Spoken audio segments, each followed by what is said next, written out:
hoy nos toca el tema periodístico de la jornada. Esta investigación que Juan Víctor Castillo nos ha preparado, vamos a hablar acerca de una jovencita que pues el peligro, el delito, el crimen estuvo rodeada en su vida y le vamos a dar seguimiento también. ¿Qué fue lo que pasó con este caso, María René? Un caso que se replica en muchas familias guatemaltecas y que de una u otra manera, a través de este análisis y también las recomendaciones de Juan Víctor, se podría hacer un cambio, quizás en otras familias. Juan Víctor, buenas noches, bienvenido. Cuéntanos detalles acerca de este tema. ¿Qué tal, Sandy y María René televidentes? Muy buenas noches. Nuevamente un femicidio. Nuevamente la víctima, una joven de apenas 14 años con sueños, anhelos, pero lastimosamente a su corta edad, a los 12 años, la quetzalteca Rosa Carla Inés Alvarado Reyes fue captada por una pandilla, lo que comúnmente ocurre con los jóvenes y niños en Guatemala. La historia de ella inició a esa edad, a los 12, cuando probablemente en el instituto conoce a los pandilleros, a lo que ella le denominaba sus amigos. La rebeldía en su hogar, según lo confirmado por su progenitora, discusiones constantes, no pudo controlar a su hija y esto generó que Rosa escapara de la casa. La mamá pone la denuncia ante la Policía Nacional Civil, se activan los protocolos alerta albaquenes de búsqueda, 6 meses después policía la ubica, retorna al hogar. Duró solamente 6 meses en la casa porque nuevamente la discusión, la rebeldía, escapa de la casa en Quetzaltenango, en la zona 1.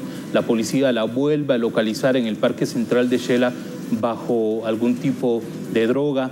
Ante el juez de niñez y adolescencia, Rosa Carla Inés Alvarado le aseguró al juez que no quería retornar a su casa porque estaba mejor con su novio, un pandillero, un líder de una clica operativa solo para locos en Quetzaltenango. Pero el juez decidió que retornara a su casa. La mamá la mantuvo hasta que hace 3 meses volvió a escapar. Las razones del por qué huye esta tercera vez de su casa es porque su novio, el pandillero, fue capturado a finales del año pasado y enviado a la granja Cantel en Quetzaltenango. La desesperación de Rosa, quien estamos viendo en pantalla, generó que escapara por tercera ocasión de su casa. ¿Qué ocurrió el domingo de la semana pasada? Rosa Carla tenía apenas pocas horas de haber abandonado la granja Cantel en Quetzaltenango, junto a 2 adultas, Paulina Gamboa Macario, de 24 años, y Sherin Paulo Calmo, de 21, se encontraban en la esquina del Parque a Benito Juárez, en la zona 3 de Quetzaltenango, esperando el autobús para, se presume, retornar a una casa que las 3 alquilaban en la zona 1, pero 2 motocicarios le apuntaron directamente a Rosa Inés y de 4 balazos, lastimosamente su vida a sus 14 años dejó de existir. La información del Ministerio Público y Policía, que recabaron todo tipo de evidencia, es que uno de los sicarios es conocido con el alias del Duende. 2 hipótesis. Probablemente la pandilla rival Salvatrucha se entera que Rosa Inés tiene una relación con un pandillero detenido en Cantel, la vigilan, la controlan, todos los movimientos, y deciden asesinarla ayer en la noche en Quetzaltenango, en la zona 3. Según los datos, la segunda versión podría tratarse de que Rosa se quedó con el dinero de la extorsión de la pandilla y esto genera su asesinato, el femicidio, pero son 2 extremos al momento que las autoridades investigan en torno al femicidio. Juan Víctor, llama la atención cómo una jovencita pues se ve involucrada precisamente con estos pandilleros, luego pues aparentemente era utilizada, pero ¿qué hay de los padres de familia? ¿Qué tienen que decir ellos? No sé si tuviste la oportunidad de tener algún tipo de contacto con ellos. Por supuesto, se dialogó con la progenitora, se platicó, ella aseguró que su hija a los 12 años escapó de su casa. Sandy, es una historia muy triste porque la mamá enfatiza que el papá de Rosa nunca se interesó por su hija, ni siquiera le dio el apellido. Rosa tenía el apellido de su mamá, Alvarado Reyes, y esa era una de las razones de la discusión constante en el hogar. La desintegración es una herramienta que es aprovechada por las estructuras criminales. Rosa, ante la ausencia del papá, de la autoridad en la casa, es rebelde, su actitud no puede ser controlada por la mamá, escapa constantemente de la casa. La relación que tiene con las pandillas, la falta de comunicación y confianza con la mamá genera que sea captada. El pandillero probablemente la enamoró, la utilizaba para entregar teléfonos celulares, para cobrar las extorsiones, según los investigadores que al momento tienen el caso. Tenemos, parece que una entrevista importante, Juan Víctor, para que conozcamos también el núcleo familiar. ¿Qué es lo que piensa la mamá María René? Y es impresionante las declaraciones para también platicar, luego de escuchar qué es lo que piensa la mamá de Rosa Carla Inés. Nos cuenta también parte de la vida de su hija, que murió lamentablemente a sus 14 años. Escuchemos. ¿Ella cuál es? Rosa Carla Inés Alvarado Reyes. ¿Qué grado estaba estudiando ella? Primero básico. ¿En dónde? INEP se llama Las Flores. INEP Las Flores. Sí, solo que ya no estaba asistiendo. Ella se había ido de la casa. Entonces yo puse una denuncia que se había ido de la casa y supuestamente la andaban localizando con el albacane, pero pasaron 3 meses y me dijeron que la habían matado. Hace 3 meses ella se salió de su casa. Ajá. ¿Por qué decidió irse de la casa? ¿Con qué argumento? ¿Qué le dijo a usted? No me dijo nada, sino que se vino a estudiar y después ya no regresó. Me avisaron del instituto y ya no apareció. ¿La actitud de ella cómo era? ¿Rebeldía de adolescente? Rebeldía, mucha rebeldía. ¿Ella le manifestó alguna vez que estaba involucrada en el tema de pandillas? No. ¿Lo platicó con ella sobre eso alguna vez? Sí, yo le preguntaba, pero ella decía que nada más le gustaba estar en la calle. Es que no era la primera vez, sino que ya se había ido varias veces. Y se le hablaba, se le rogaba y todo, y estaba un mes y después se volvía a ir. Y así se estuvo. ¿Y usted sabía que ella visitaba la cárcel? Viera que ayer me enteré. Una compañera que yo conozco que vive cerca de la casa me dijo de que ella estaba ya metida en la granja penal. ¿Y eso lo sabía usted? No. ¿Y las 2 muchachas que estaban con ella las conoce? No las conozco. ¿Se arrepiente de todo lo que ocurrió, señora? En parte sí, pero no sé cómo explicarle a usted. Yo soy mamá y todo, si hubiera querido, no sé, que ella entendiera, pero por más que se le hablaba, no entendía. ¿Y qué cree que falló? ¿Qué quiere usted dentro de su casa que falló, señora? ¿Que ella se hubiera ido de la casa? ¿La ausencia? Nada, porque por lo menos pobremente estábamos ahí, pero ella lo que le llamaba la atención era andar en la calle así con grupos. No le gustaba estar ahí, ella me decía que no, que ella se aburría de estar ahí. ¿Y algún novio, señora? ¿Algún novio de...? Sí, cuando tuvimos una audiencia allá en el juzgado, porque como cuando la agarran, tenemos audiencias allá en el juzgado, ella decía que sí era novia de un pandillero. Es la declaración de la mamá de Rosa Carla Inés Alvarado, Sandy, María René y televidentes. Es impresionante cómo la mamá ya estaba convencida de lo que le podría deparar a su hija. Una historia bastante trágica, la ausencia del papá en el hogar, el desinterés de las autoridades por inyectar programas que puedan rescatar nuestra juventud y la niñez, no solo en la capital, sino en Quetzaltenango, que es la segunda ciudad más importante en Guatemala y que al final está siendo ya dominada por las pandillas y que están captando a los menores y adolescentes, a nuestra juventud. María René y Sandy. Qué difícil la situación, pero lo que me llama la atención también, Juan Víctor, es que la mamá prácticamente estaba resignada a que su hija iba a parar mal, si te das cuenta. Y aquí vemos entonces cómo a veces los padres no logramos entender cómo es de que no le dan seguimiento, a lo mejor se cansan, pero en realidad es una responsabilidad tener un hijo y poderlo salvar de este tipo de grupos criminales. Y es difícil cuando vemos el recorrido que nos ha planteado Juan Víctor desde los 12 años para este momento. Yo creo que tú dijiste la palabra, Sandy.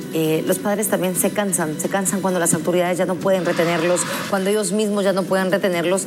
Y no todos los adolescentes, esto es lo que a veces nos cuesta entender, no todos de verdad logran estar dentro del parámetro de disciplina de un hogar, Juan Víctor. Hay un triángulo vicioso que está lastimosamente dañando la juventud en Guatemala. Te lo digo porque constantemente se ha dado seguimiento a femicidios, asesinatos de adolescentes, de niños incluso involucrados en tema de pandillas.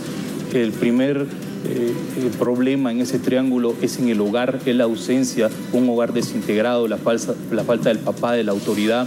La mamá no encuentra las herramientas adecuadas o una solución para mantener a los hijos en el hogar. Eso es obviamente es un factor muy difícil de comprender en la casa, pero al final el joven o el niño terminan escapando del hogar. ¿Cuántas alertas Salva Kenneth hay en Guatemala activadas por eso? Hay muchas. El segundo problema es increíblemente cómo las pandillas se encuentran dominando diferentes sectores en Guatemala, que los utilizan para captar a los menores, para que cobren las extorsiones, para que entreguen los teléfonos celulares, porque para los pandilleros son fáciles de dominar. Hay mareros que enamoran a las muchachas. Y el tercer problema es la ausencia de las autoridades, que no inyectan esos programas que puedan rescatar a nuestra niñez y nuestra juventud que tanto daño están haciendo. Una cifra impresionante. De enero a la fecha hay 320 personas asesinadas, mujeres. Wow. Y de ese número, el 85% de 12 a 17 años. Y la mayoría involucrados en tema de pandillas. Es una cifra increíble, increíble. A mí me llama la atención eso que mencionaste, Juan Víctor, porque a veces se dice, pero ¿cómo esta jovencita o las jovencitas se involucran con las pandillas o con estos pandilleros? En realidad pasa eso, el enamoramiento, obviamente ellos se venden como una imagen, como alguien protector. Recordemos que a veces esa protección es la que anda buscando una joven. Y yo quisiera saber también, Juan Víctor, ¿qué hay del duende? Porque lo detienen, ha confesado algo de momento, ¿qué se sabe de él también? Porque es un adolescente. Hay una pantalla, en la pantalla se está proyectando una imagen de 3 personas, uno de ellos con armas de fuego, se presume sea alias el duende. Las autoridades así lo han identificado como el sicario probablemente responsable del asesinato de Rosa Carla Inés Alvarado Reyes, de 14 años, pero este trabajo ya dependerá mucho. Esa es la imagen. Si te percatas, el de naranjado es alias el duende. Lo curioso es que pertenece también a la organización del barrio 18. En medio, se presume, aparece el novio de Rosa Carla, que está detenido en Granja Cantel, Quetzaltenango, de 21 años, adulto, que la enamora para utilizarla y cobrar las extorsiones, imagínate, desde los 12 años en Quetzaltenango. La otra persona es investigada también por su operatividad criminal en Quetzaltenango. Estas 3 personas han causado mucho temor y pánico a los comerciantes, a los tenderos, y lo interesante es cómo están captando a las menores en Quetzaltenango, en Xela, te repito, una segunda ciudad más importante en Guatemala por la cantidad de comercio que existe en Xela. Pero esperamos que las autoridades lo más pronto posible puedan dar con los responsables, porque hay 2 mujeres que quedaron vivas, están en el hospital bajo custodia policial. Se presume acompañaron a Rosa Carla Inés Alvarado para que pudiera ingresar a la cárcel en Cantel, Quetzaltenango, y visitar a su novio. Es una probabilidad, y desde ese momento la controlaron. Es decir, ella el día de ayer pasó todo el día en la cárcel. Imagínate, a sus 14 años en la cárcel, sin su mamá a la par. Era de esperarlo. Por eso es que la mamá habló con tanta tranquilidad, porque al final estaba convencida de lo que iba a pasar con su hija. Y esta es otra cosa que a veces no se ponen a pensar las jovencitas que están ingresando, por ejemplo, en maras, que si de pronto se inmiscuyen con alguien de la Mara 18 o de la Mara Salvatrucha, por ejemplo, tienen que entender que al tener un novio, y más si es jefe de clica o demás, automáticamente también ellas absorben todos los enemigos que puede tener ese novio. Entonces quizás ella no estaba tan metida, quizás, pues, no sé, muchas cosas que tal vez los padres ni saben, pero al empezar a salir con uno de ellos es como que tuviera los enemigos de él. Ya está marcando su final. Está marcando su final. Y esto es para los jóvenes que están viendo el segmento, para que realmente tomen sus propias medidas de protección, le hagan caso a los papás en casa, porque los adultos siempre van a tener la razón, María René, Sandy. Sí. Los papás tienen la herramienta más importante, que es el amor, es el ejemplo para los hijos, y no permitir que los niños escapen de la casa. Si eso ocurre, hay que rescatarlos, no hay que olvidarlos inmediatamente. Hay que ver la forma o la manera de poderlos ubicar y regresarlos al lugar, solucionar el problema con amor para evitar que los niños caigan en las pandillas que tanto daño están generando a nuestra niñez y juventud. Y lamentablemente a veces buscando cariño, buscando protección, buscando una familia, se confunde precisamente estos términos con este tipo de clica, porque sabemos también que los jóvenes que se involucran en las pandillas lo hacen precisamente porque les hace falta el cariño de la familia y piensan que en estos grupos lo van a encontrar. Así pasa con las jovencitas también, se dejan seducir, se dejan enamorar, y al final sabemos que por amor se hacen muchas locuras, incluso como estas, pero hay que proteger más a nuestra adolescencia. Padres de familia, por favor, presten mucha atención a las señales que van dando sus hijos. Busquen ayuda. Si ustedes son religiosos, pues busquen la ayuda de la iglesia también, de diferentes religiones. Busquen ayuda de algún tipo de consejero para que de esta forma... Exactamente. Todo hay que hacerlo. Para que de esta forma se pueda, pues, minimizar esta situación y se pueda salvar a un adolescente, porque si no, ya sabemos cuál va a ser el final. Juan Víctor, ¿qué conclusiones nos tienes de este caso? Los números, Sandy, porque también es deber de las autoridades proteger a nuestra niñez y juventud, es el futuro de Guatemala. Son 320 mujeres asesinadas de enero a la fecha, van 7 meses. Una estadística de aproximadamente 45 mujeres asesinadas por mes. Es increíble la mayoría de víctimas de 12 a 17 años involucradas en tema de pandillas. No es posible que existan funcionarios que un día domingo estén paseando en bicicleta y ese mismo día estén matando a 2 mujeres de 14 y de 15 años. No puede pasar eso en Guatemala. Deben de inyectar programas en lugares donde la niñez está siendo vulnerada por el crimen, por la criminalidad, por las pandillas. Sandy, María René, televidentes. Gracias, Juan Víctor, por este Gracias. tema periodístico que nos trae más detalles. María René, la verdad que en este espacio conocemos más acerca de estas noticias que se generan. Esa fue la noticia del día, una de las noticias. Es lo que vive la estos familia detalles, guatemalteca, Sandy. Es lo que viven, y yo creo que de una u otra manera podemos tomar, tal vez no todos estén metidos hasta en ese tipo de problema, pero es bueno que los padres de familia empiecen a ver, porque miren, esto empezó a los 12 años. 12 años, ¿tú crees todavía que están jugando con muñecas? Sí, increíble.